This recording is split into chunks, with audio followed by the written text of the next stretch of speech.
दिल्ली में यौन शोषण मामले के आरोपी चैतन्यानंद के काले कारनामे का एक एक सच जो है लगातार सामने आ रहा है। पुलिस की कार्रवाई में चैतन्यानंद के फर्जी पहचान पत्र, शिकागो यूनिवर्सिटी की फर्जी डिग्री बरामद की गई है। इसके साथ साथ कई बड़ी हस्तियों के साथ आरोपी बाबा की फर्जी तस्वीरें भी पाई गई हैं। बाबा चैतन्यानंद की यूनिवर्सिटी ऑफ शिकागो की MBA की डिग्री जो है वो फर्जी निकली है।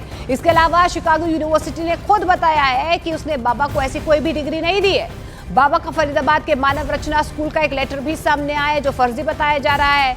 इसके अलावा बाबा ने यहां पर खुद को मिनिस्टर ऑफ स्टेट बताया है, ये भी गलत है। इसके अलावा बाबा की देश के कई नेताओं और संतों के साथ जो तस्वीरें हैं वो भी फर्जी हैं।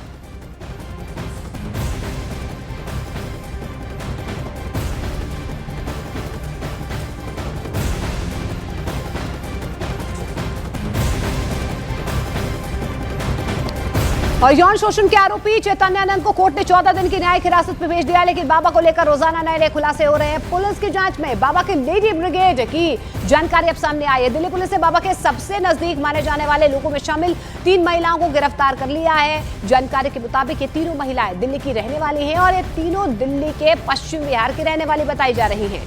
तीनों सगी बहनें जिनका नाम श्वेता, भावना और काजल बताया जा रहा है। सबसे पहले साल 2011 में श्वेता बाबा से जुड़ी थी। बाद में उसने अपनी दोनों बहनों यानी कि भावना और काजल को भी बाबा से मिलवाया, उनका परिचय करवाया। इसके बाद बाबा ने तीनों को अपने यहाँ पर नौकरी दे दी।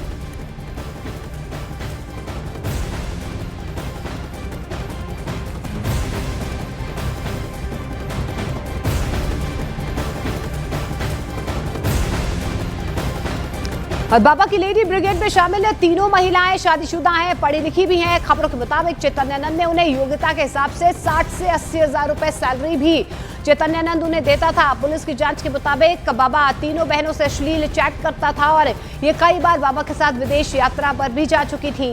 और दावों के मुताबिक हाल ही में जब बाबा UAE गया था तो इन तीनों में से एक महिला भी उसके साथ गई थी। बाबा अब तक करीब 100 देशों की यात्रा कर चुका है।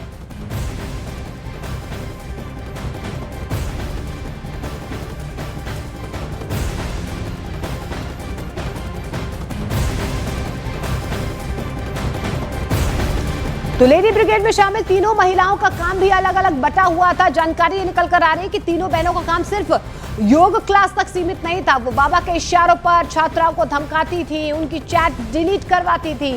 इसके साथ साथ लड़कियों के बाबा की बातों को मनवाने और सबूतों को नष्ट करने की भी जिम्मेदारी इन्हीं के पास थी। बताया तो ये भी जा रहा है कि कोविड से पहले बाबा के इंस्टीट्यूट में लड़के और लड़कियां दोनों पढ़ते थे, लेकिन कोविड के बाद बाबा ने सिर्फ लड़कियों को ही एडमिशन देना शुरू कर दिया, जिसके बाद इन तीनों बहनों का रुतबा और ज्यादा बढ़ गया। जांच के दौरान पुलिस को इनमें से एक बहन का अश्लील फोटो बाबा के कमरे से भी मिला है। तीनों बहनों ने पुलिस में ये कबूल भी कर लिया है कि बाबा कई लड़कियों के साथ छेड़छाड़ कर चुका है।